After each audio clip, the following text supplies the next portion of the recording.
kemudian sudah diakomodasi adanya HPP. Nah, itu HPP ada kohesivitas itu. Tapi di sisi lain, kalau kemudian setidak-tidaknya kita mau menganut pada integrated criminal justice system itu, yang namanya integrated system itu seperti apa? Ada namanya pakar total management, Yoshi Izawa. Dia mengatakan yang namanya integrated system itu like game. Jadi seperti mata rantai dalam sepeda itu. KPI-nya semuanya sama, memutarkan game. Ya, memutarkan game. Nah, sekarang kalau kita evaluasi mata rantai dalam konteks penegakan hukum itu sebenarnya sudah terpadu atau belum? Nah, untuk mengetahui kekuatan mata rantai itu bukan kemudian kita mengetahui putarannya sudah stabil atau belum, tapi kita lihat mata rantai yang paling lemah. Nah, mata rantai yang paling lemah yang kita lihat sekarang adalah kohesivitas ini. Dan kalau kita lihat, kita kecilkan lagi sebenarnya, ini mohon maaf, berdasar data ini, itu adalah relasi antara penuntut umum dengan penyidik. Ini yang kita lihat. Bapak Ibu bisa lihat di data ya, ini kita ngomongin data. Kalau versinya penyidik polisi, yang namanya kasus itu P19 kemudian nggak balik lagi. Itu kenapa? Karena penuntut umum memberikan penjelasan yang tidak jelas. Versinya penuntut umum itu polisi memberikan berkas itu juga tidak jelas lagi. Nah, ini harus kemudian dikohesivitaskan, dirangkai. Nah, kita juga sudah memberi masukan kepada baik itu Komisi 3 maupun pemerintah, dan alhamdulillah kalau saya lihat di jumnya itu sudah kemudian diakomodasi. Salah satunya adalah nanti ada koordinasi dan konsultasi itu yang dilakukan sejak SPDP. Bukan kemudian penuntut umum menjadi penyidik, tetapi penuntut umum sudah terlibat sejak awal, sehingga antara penyidik dan penuntut umum itu KPI-nya sama, memutarkan game. Ya, KPI-nya sama, bukan KPI-nya berbeda. Nah, sekarang paling akhir, di mana kita menemukan integrated system itu? Kalau kemudian kita merujuk pada KUHP, maka kita hanya menemukan di penjelasan pasal 132 KUHP. Yang di sana menyebut adalah penuntutan itu adalah proses peradilan yang dimulai sejak penyidikan. Nah, kalau kita merujuk itu, maka kemudian memang antara penyidik polisi ataupun penyidik apapun itu, PNS, dengan penuntut umum itu sudah padu sejak kemudian proses penyidikan. Bukan menambahi peran penuntut umum untuk menjadi penyidik. Jangan. Itu tetapi kemudian sudah mengetahui sejak awal kira-kira kasus ini seperti apa, sehingga peristiwa-peristiwa seperti di Pohot yang kasus pagar laut itu tidak akan terjadi. Demikian Bapak Ibu semuanya, terima kasih. Nanti kita akan lanjut dengan diskusi. Saya kembalikan pada moderator.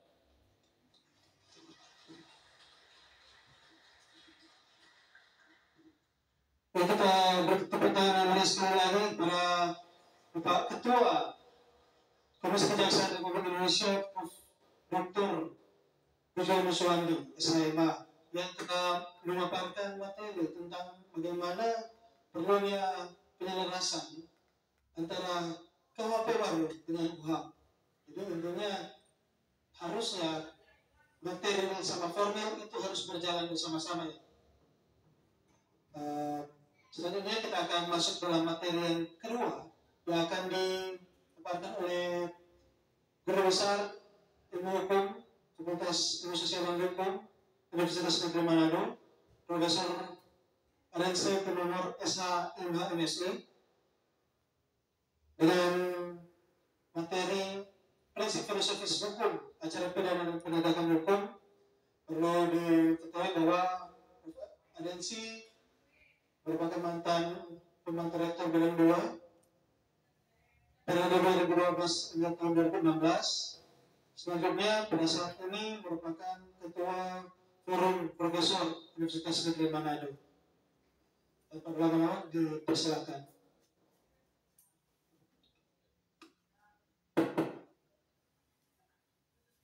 Terima kasih kesempatan yang diberikan.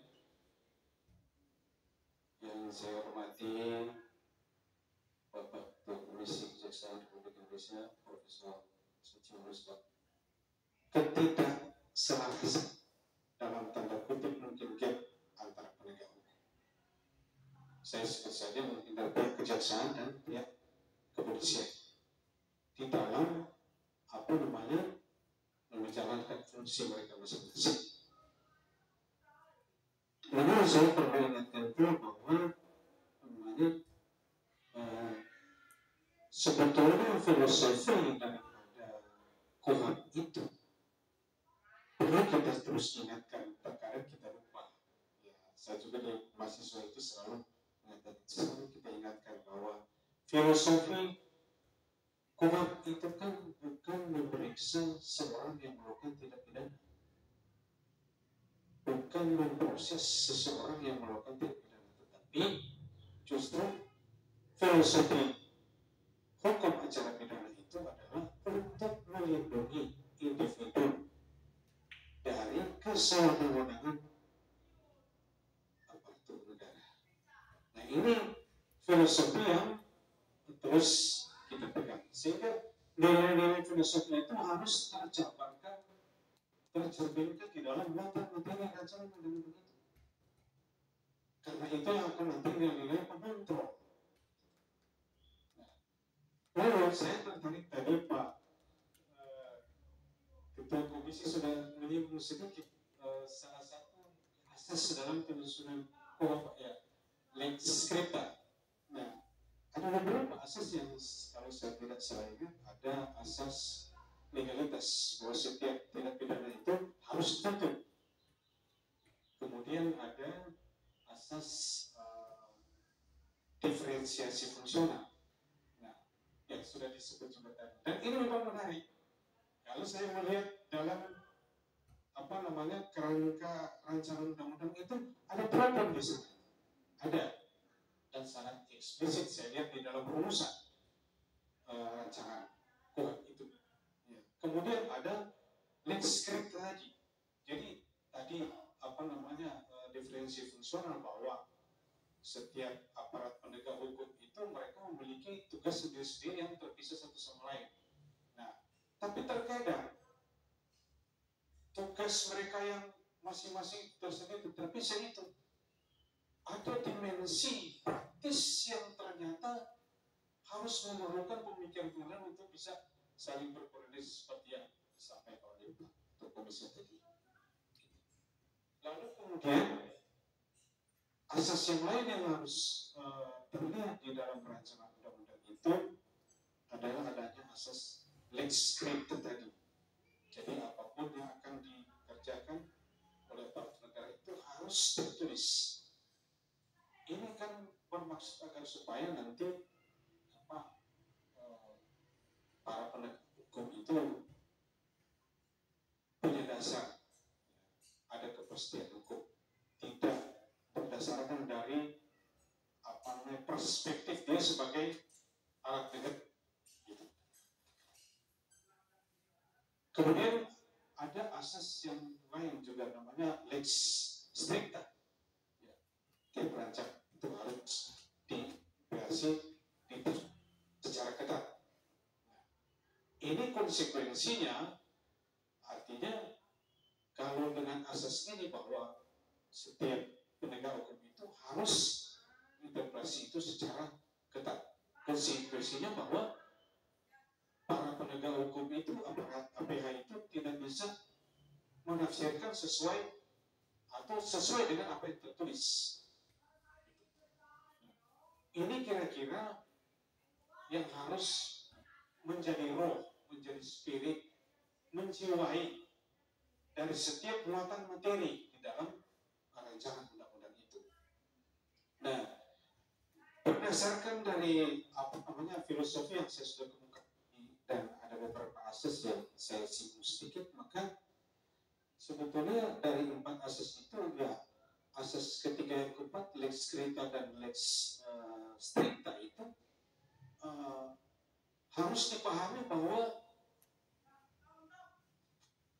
kitab atau hukum acara pidana itu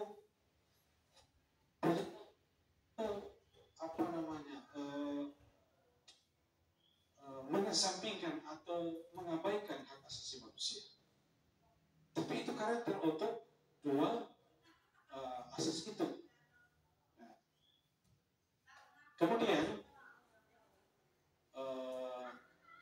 berdasarkan dari study yang saya keluarkan dengan beberapa asas itu, maka saya langsung saja, saya di kampung waktu di telepon itu, tapi saya ada feeling, ya, boleh saya sebut feeling akademis.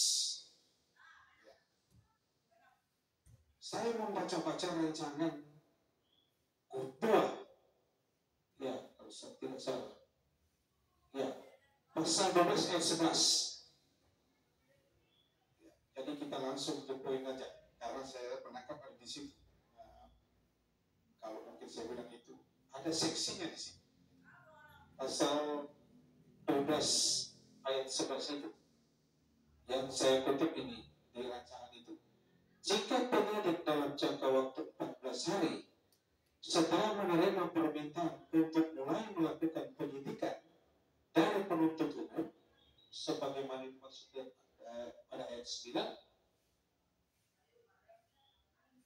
tidak melakukan penyidikan, maka pelapor atau pengadu dapat memohon kepada penuntut umum untuk melakukan pemeriksaan. Nah, pasal 12 ayat 11 ini bermakna bahwa jika laporan masyarakat itu dalam jangka waktu 14 hari tidak ada actionnya oleh pihak kepolisian, maka pelapor itu akan menyerahkan kepada pihak kejaksaan. Nah, ini menarik ini menurut saya.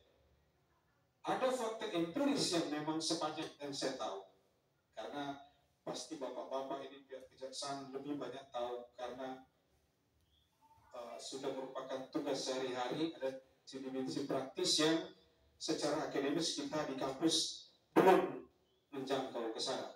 Ya. Ini pasal 12 ayat 11 ini ada fakta empiris yang memang muncul di situ, bahwa saya mengikuti dinamika bahwa ada laporan yang masuk ke pihak penyidik kepolisian, tetapi dia mengendap ke sana, dia mengendap tidak di follow up. Nanti ada demo atau disebarkan lewat media sosial, demo ribut-ribut, baru ada follow up dari pihak kepolisian, pihak penyidik. Ini kan apa namanya? Masyarakat sudah mengambil cara lain, karena apa, laporan yang dimasukkan di situ tidak tahu nanti, tidak ada kepastian di situ kapan laporan itu akan diproses. Jadi saya kira argumentasinya bahwa ini demi kepastian hukum dan keadilan. Saya menyetujui kalau laporan itu tidak dibelakang maju dan konstruktif dalam konteks untuk keadilan dan kepastian hukum. Saya menjadi bahan pikiran itu, karena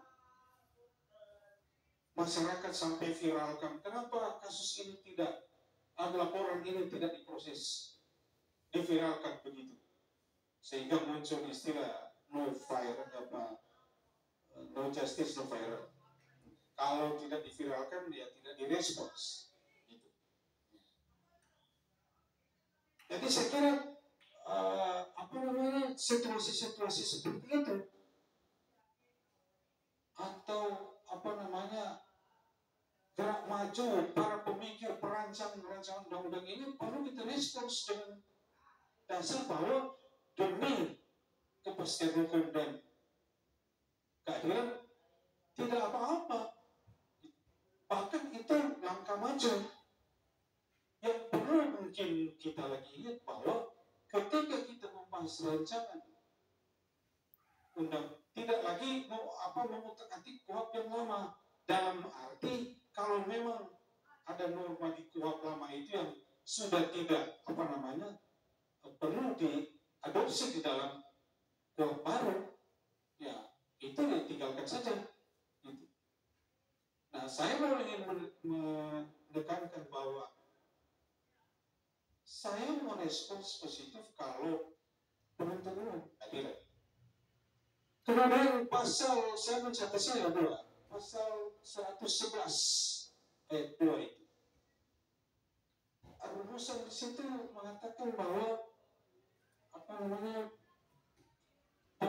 mengenai hal sebagaimana dimaksud pada ayat 1 oleh tersangka yang terkait juga dengan pasal 12 tadi untuk kritik secara kelembagaan bahwa yang harus kerja lebih maksimal, meskipun saya lihat bahwa ada substansi di dalam pasal 12 ayat 1 di situ akan membatasi sekaligus berfungsi dia mengetahui bahwa apakah benar laporan yang masuk pada pihak penyidik itu dalam jangka waktu 14 hari itu diproses atau tidak.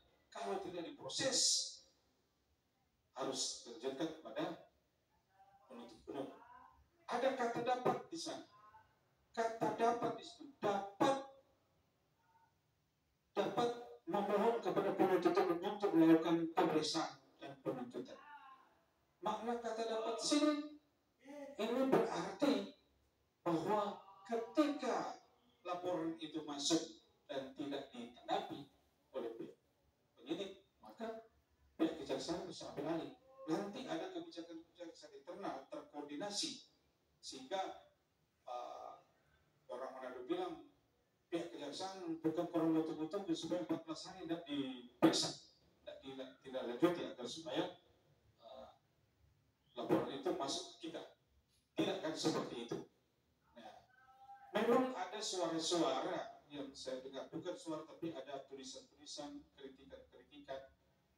Tapi saya paham itu biasa, namanya orang menyampaikan pendapat bahwa ada perluasan kewenangan kepada pihak kejaksaan. Apakah pihak kejaksaan juga belum merasa puas dengan hak penuntutan itu atau yang kita kenal dengan asas dominus litis? Ya, ada orang menuduh seperti itu. Ada perluasan kewenangan itu. Nah itu barangkali perlu kita cermati dan mungkin itu menjadi poin-poin yang bisa kita rekomendasikan. Ya. Lalu saya langsung lanjut saja ke bagaimana penegakan hukum ke depan di Indonesia. Nah, hukum kan pada dasarnya itu dia berfungsi untuk menjamin kepentingan masyarakat atau rakyatnya. Kita kan negara hukum. Nah, salah satu ciri negara hukum itu kan ya negara harus tunduk pada hukum. Pemerintah harus menghormati hak-hak individu, peradilan yang bebas dan tidak memihak. Tetapi kalau kita merujuk dari apa yang baru saya sampaikan itu, realitasnya di lapangan seperti apa? Di dalam konteks penegakan hukum, realitas di lapangan seperti apa? Ya. Penegakan hukum kita sampai saat ini belum secara keseluruhan melindungi rakyat. Di satu sisi, terkadang yang kita lihat itu tidak sedikit aktor di balik permainan hukum itu dari APH, tidak sedikit. Ya, ada dari APH, sehingga ada kita sudah semua tahu bahwa ada mafia hukum. Satu istilah yang memang sudah familiar dan sudah menjadi pendengaran hari lepas hari, bahwa hukum itu seolah-olah tumpul ke atas, tajam ke bawah. Gitu. Nah, realitas ini perlu direspons dengan cara muatan materi dan peraturan undang-undang itu akan memberikan batasan-batasan pengetatan itu agar itu tidak bisa terjadi. Dalam kaitannya dengan penegakan hukum, ada fenomena yang saya lihat bahwa ini terjadi pada zaman reformasi, tetapi sekarang muncul lagi fenomena itu yang saya lihat itu ada semacam cruelty by order, di mana ada apa namanya tebang pesana. Nah, biasanya ini enak mahasiswa dengar, ada tebang pesana, cruelty by order. Ya. Jadi bagaimana nanti sosok yang tidak bersalah, tapi hanya karena perasaan cruelty itu, benci, ya, tidak senang pada orang itu, maka mulailah dicari-carikan atau direkayasa, dipakaikan untuk ditersangkakan atau diterdakwakan. Ini realitas yang kita lihat. Pada tataran konsep teoretik, ideologinya itu bagus, tetapi semua itu harus diukur dalam parameter-parameter praktis yang dilakukan. Nah, sebenarnya jenis penegakan hukum model ini kan didasarkan atas like and dislike. Jenis penegakan hukum ini dasarnya adalah like and dislike. Saya teringat ya, kebetulan ada beberapa kali diskusi bahwa apa namanya realitas seperti ini, saya teringat apa namanya maksim hukum.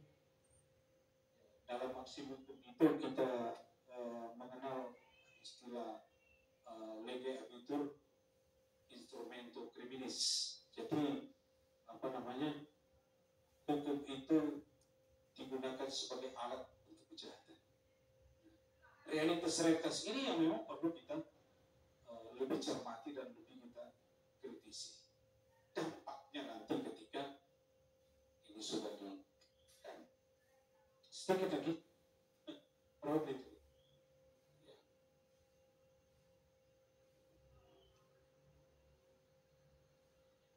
Nah, kalau kita saya menyinggung sedikit teori sistem hukum dari Lawrence Friedman, bahwa terkadang aspek struktur, kultur, dan substansi itu tidak berjalan berbarengan, tidak berjalan seirama. Terkadang dari aspek substansinya, peraturannya itu sudah bagus, sudah baik, memenuhi syarat ideal dan terukur sebetulnya. Tetapi persoalannya aspek struktur itu, kelembagaan dan perangkat-perangkatnya di situ. Terjadi bias-bias di situ. Meskipun aspek substansinya sudah baik, tapi penegaknya itu, enforcernya itu, ya, ini menjadikan hukum tidak sampai seperti apa yang kita ceritakan. Peraturannya sudah bagus, aspek substansinya, tetapi implementasinya bermasalah. Nah, menurut saya ada 3 hal yang mengakibatkan bias-bias itu terjadi. Bahkan bias-bias yang terjadi itu sangat paradoks, ya, karena apa yang tertulis tidak seperti apa yang diimplementasikan. Menurut saya mencatat ada 3. Ya, ini disebabkan karena adanya faktor non-hukum, politik, ya, ekonomi, relasi kuasa. Ya. Ini mempengaruhi proses penegakan hukum. Mau tidak mau kita harus akui itu. Meskipun sebetulnya masih ada orang mengambil paham hukum murni dari Hans Kelsen, tetapi kita harus berpikir bahwa hukum tidak mungkin berinteraksi di ruang yang hampa, tapi dia berinteraksi dengan makhluk hidup yang namanya manusia, yang punya rasional, yang punya konsep, yang memiliki inspirasi, sehingga ini akan mempengaruhi juga. Tidak ada aparat penegak hukum yang sudah sempurna. Ya, sedikit lagi, sebentar. Yang kedua, cara berhukum atau perilaku hukum dari para penegak hukum. Ya, karena karakter dan mentalitasnya. Yang ketiga, bias-bias itu terjadi karena kompetensi moral sebagai core dari integritas atau moral base dari APH itu rapuh. rapuh. Moral base dari penegak hukum kalau rapuh, sebaik apapun rumusan norma di dalam undang-undang itu akan lenyap seketika karena tidak dibangun atas dasar moral base yang bagus. Nah, kita mungkin mengingat dalam konteks penegak hukum ini oleh Publius Cornelius Tacitus pernah berkata bahwa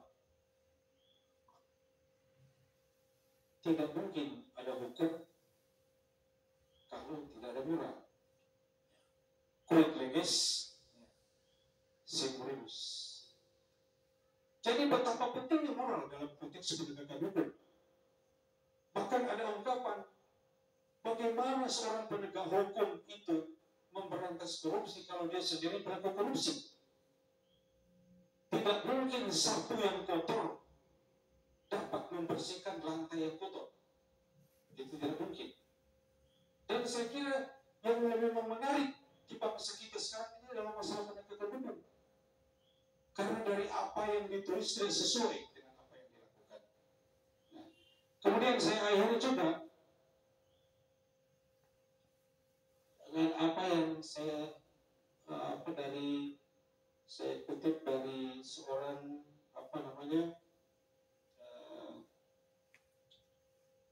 seorang majelis pidana Mahkamah Agung Belanda namanya Bernardus Maria Taverne. Dia bilang apa? Dan ini saya tidak akan mungkin lupakan. Taverne mengatakan begini: berikan aku hakim yang jujur dan cerdas. Berikan aku jaksa yang jujur dan cerdas. Undang-undang yang buruk sekalipun saya dapat memberikan keadilan. Ini sangat bermakna, sangat luas. Dan saya kira terima kasih karena moderator sudah main-main batas saya. Terima kasih, itu mungkin yang dapat saya sampaikan. Mohon maaf kalau ada kekurangan, saya mohon maaf.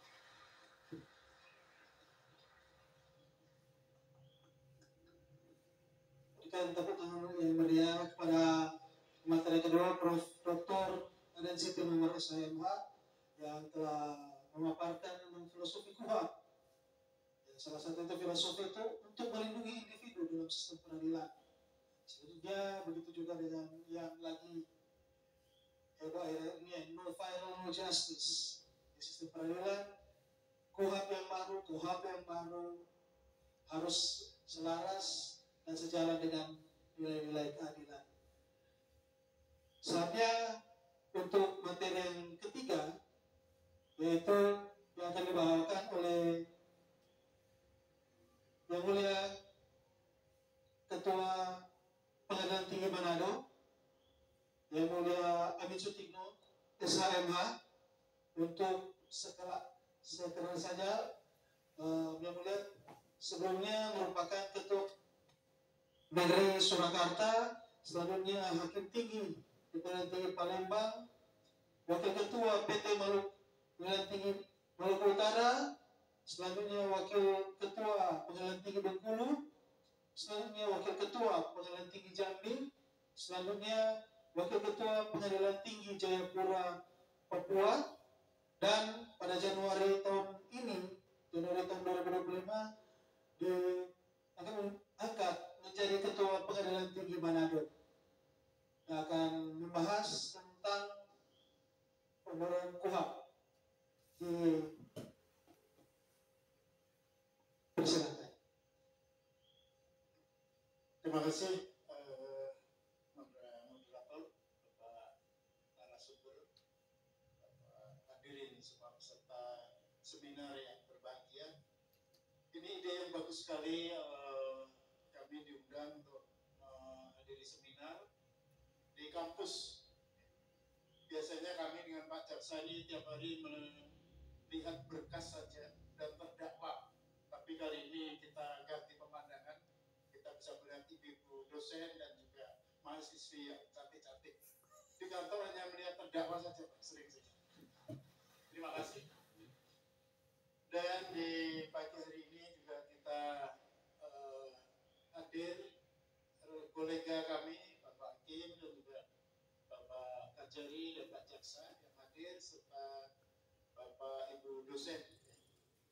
kita akan menyampaikan materi yang dengan PowerPoint. Minta tolong materi saya.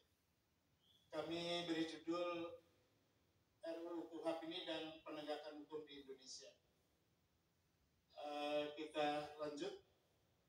Ya. Kita berbicara tentang urgensi pembaruan KUHP. Apakah betul-betul urgen atau enggak sih sebetulnya KUHP ini harus diperbaiki? Tadinya kita memang urgen sekali, dan juga ini enggak urgen banget. Sebagai hukum acara atau hukum formil untuk melaksanakan hukum material, ini urgensi yang pertama. Karena KUHP baru, sebagaimana yang disampaikan oleh Bapak Ketua Pemuncak tadi, itu memang beda karakteristiknya. Sudah bukan peninggalan Hindia Belanda lagi, tetapi betul-betul murni dari anak bangsa kita. Yang KUHP baru ini akan berlaku efektif tanggal 1 Januari 2026. Ini memang sudah mepet. Jadi kemudian jaminan perlindungan yang lebih kuat bagi tersangka, terdakwa, terpidana, dan juga bagi saksi maupun korban tindak pidana. Ini juga lebih dilindungi. Kemudian KUHP memperkuat tugas, fungsi, dan wewenang aparat penegak hukum dalam kerangka sistem peradilan pidana terpadu, Integrated Criminal Justice System. Kemudian merubah pengaturan mengenai pra peradilan, upaya paksa, keadilan restoratif, (RJ), ada disebut khusus saksi mahkota di sini, dan juga mengenai pembaruan mengenai upaya hukum. Jadi ada beberapa draft, tapi yang kita punya kemarin RUU KUHP ini memuat 20 bab Bapak Ibu semua dan 334 pasal, ditambah penjelasan undang-undang yang mengatur kita sampaikan tidak cukup 2 semester Bapak Ibu semua. Jadi kita akan pilih beberapa topik atau materi pasal yang kira-kira sangat krusial dan perlu kita diskusikan bersama. Next atau lanjut. Ya, pesan kita yang pertama ini pra peradilan. Ini ngeri sedap yang di sini. Kemudian pembuktian di persidangan, dan yang ketiga saksi mahkota. Apa itu saksi mahkota? Baik, kita langsung bahas. Pra peradilan ini diatur di bab 10 di pasal 149 sampai 155 di RUU Bapak Ibu semua. Kalau yang kemarin di KUHP itu di pasal 70 dan seterusnya. Nah, pra peradilan ini diperbaharui, ini memeriksa dan memutus sah tidaknya upaya paksa. Upaya paksa. Kemudian juga sah tidaknya penghentian penyidikan atau penuntutan. Perkara yang dihentikan penyidikannya, pelapor bisa mengajukan pra peradilan. Kemudian permintaan ganti kerugian atau rehabilitasi bagi seorang yang perkaranya dihentikan pada tingkat penyidikan atau penuntutan. Ini pra peradilan yang baru. Apa itu upaya paksa Bapak Ibu? Karena ini istilah yang cukup keren saat ini. Jadi meliputi penetapan tersangka. Ini bisa di pra peradilankan.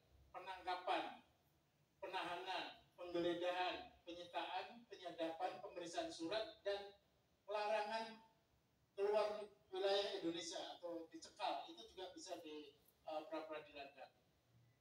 Namun Bapak Ibu semua, ada larangan mengajukan pra peradilan bagi tersangka yang melarikan diri dan berstatus DPO atau daftar pencarian orang. Ini diatur di pasal 151 ayat 3 di RUU, dan sebetulnya sudah diatur di SEMA, Surat Edaran Mahkamah Agung nomor 1 tahun 2018, yang kita pedomani bahwa kalau orangnya itu melarikan diri, dia tidak bisa mewakilkan advokat untuk mengajukan pra peradilan. Dia harus ada. Next, pemeriksaan pra peradilan diatur dalam RUU pasal 154 ayat 1A sampai E, Bapak Ibu semua ya. Nah, yang C ini yang menarik, pemeriksaan dilakukan secara cepat dan harus diputus paling lama 7 hari terhitung sejak permohonan diajukan. Nah ini apa salah ketik atau salah konsep mengenai pembentuk undang-undang ini, karena 7 hari sejak permohonan diajukan ini agak janggal. D. Selama pemeriksaan pra-peradilan belum selesai, pemeriksaan pokok perkara di pengadilan tidak dapat diselenggarakan. Nah, ini ketentuan yang baru, Bapak Ibu, kemarin masih menimbulkan polemik. Kalau perkara sudah dilimpahkan, apakah pra-peradilannya langsung gugur begitu. Nah ini di rancangan KUHP ini diperbaiki. Jadi pelimpahan perkara pokoknya itu tidak dapat dilakukan atau pemeriksaannya tidak dapat dilaksanakan. Namun kita ada usul atau saran atau rekomendasi.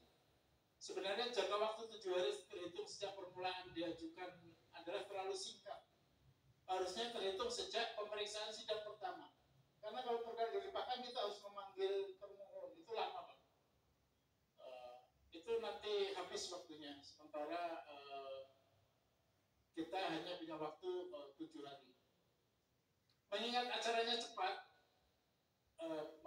ini permohonan sejak permohonan diajukan, harusnya sejak pemeriksaan sidang pertama, Bapak Ibu, seperti KUHP yang lalu. Mengingat acaranya cepat, Bapak Ibu semua, hendaknya replik, duplik maupun kesimpulan tidak diperkenankan dalam pra-peradilan. Banyak yang sampai replik terus duplik gitu, tidak perlu karena kita bukan mau membuktikan terdakwa bersalah sebetulnya, tetapi membuktikan setidaknya upaya paksa tersebut.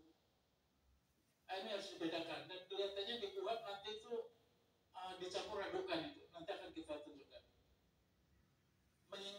Eksepsi, kadang-kadang kan dari termohon, Pak Polisi atau Pak Jaksa mengajukan eksepsi, pengadilan tidak berwenang, kabur gugatannya. Dapat diajukan, boleh sih, tetapi tidak harus dijatuhkan putusan selah Bapak Ibu semua. Melainkan diputus sekaligus dalam putusan akhir, itu berlaku. Jadi kita dipraktekkan juga, tidak selalu harus kita beri kesempatan untuk replik, maksudnya jawaban terhadap putusan selah. Boleh, putusan selah itu dibalas, tapi kita lanjut pemeriksaan. Nanti di putusan akhir sekaligus. Karena kalau tidak, nanti kita harus beri waktu lagi untuk putusan selah, terus memanggil saksi-saksi. Itu habis Pak waktunya. Saya kasihan Bapak Ibu semua itu sidang sampai malam-malam gara-gara salah menafsirkan ketentuan. Jadi misalnya harus dijatuhkan putusan selah dulu, baru nanti memerintahkan untuk memanggil kalau putusan selahnya ditolak. Next. Di pra-peradilan ini dibatasi semuanya 7 hari. Tapi sebetulnya tiap-tiap pra-peradilan itu berbeda sifat dan pembuktiannya. Hendaknya larangan pelimpahan pemeriksaan perkara pokok ini juga tidak berlaku general. Tidak berlaku untuk semua pra-peradilan. Harus dibedakan. Penetapan tersangka yang mungkin tidak ditahan itu tidak selalu harus buru-buru 7 hari harus putus. Tapi berbeda dengan orang yang ditangkap atau ditahan. Dia waktu itu harus argonya berjalan. Jadi kalau dia sampai ditunda-tunda, replik, duplik, putusan selah, itu hak tersangka atau terdakwa yang kalau dia menang segera dibebaskan dari tahanan itu menjadi hilang. Nah, perlu ada sanksi bagi termohon yang menunda-nunda atau tidak menghadiri sidang pra-peradilan pertama tanpa alasan yang sah. Seperti misalnya sanksi berupa pemeriksaan dapat dilanjutkan tanpa hadirnya termohon. Seperti itu sanksi. Pengertian dua alat bukti yang sah dalam perkara pra-peradilan ini adalah terpenuhinya dua alat bukti dari aspek formil, Pak Komisi Yudisial, Komisi Kejaksaan, bukan substansinya. Ini kelihatannya di RUU KUHP ini masih mencampur adukan. Jadi kalau pra-peradilan ini sebetulnya yang diuji adalah bukti formilnya, keberadaan buktinya tersebut. Ada enggak dua alat bukti atau tidak? Ada alasan yang cukup atau tidak? Jadi bukan substansi isi kebenaran bukti tersebut. Misalnya sudah ada laporan polisi, sudah ada saksi yang menyatakan menyatakan bahwa terdakwa ini pelakunya atau terdakwa ini yang bersalah, itu sudah cukup Pak untuk melakukan penanganan atau penangkapan. Yang diuji adalah keberadaan dari dua alat bukti tersebut, bukan isinya. Karena saksi yang melapor polisi, lapor jaksa kan belum disumpah. Nanti di pengadilan baru diuji perkara pokoknya, Bapak Ibu semua. Jadi ini ada kesalahan konsep menurut saya di pra peradilan ini. Upaya paksa ini dari penggeledahan, penyitaan itu harus dua alat bukti yang sah, dua alat bukti. Sebetulnya tidak selalu begitu Pak. Karena di KUHP yang lama itu sudah bagus sebetulnya. Bukti permulaan yang cukup, dia bisa ditangkap atau ditahan. Sekarang harus dua alat bukti yang sah. Tidak membedakan bukti formil. Harusnya tetap bukti formal, bukan substansi, bukan kebenarannya.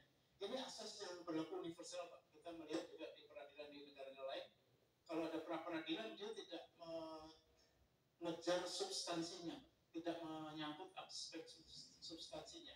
Kenapa? Karena memang juga kita tidak menguji sah tidaknya upaya terdakwa, tidak menguji terbukti tidaknya terlalu bersalah, melainkan menguji sah tidaknya upaya paksa tersebut. Lagian juga proses pemeriksaannya kan dibatasi waktu 7 hari. Bagaimana kita harus membuktikan secara material, kebenaran material, bukan forumnya di pra peradilan. Jadi Bapak Ibu Jaksa sebagai termohon misalnya harus selalu sampaikan bahwa pra peradilan ini adalah aspek formilnya, bukan substansi.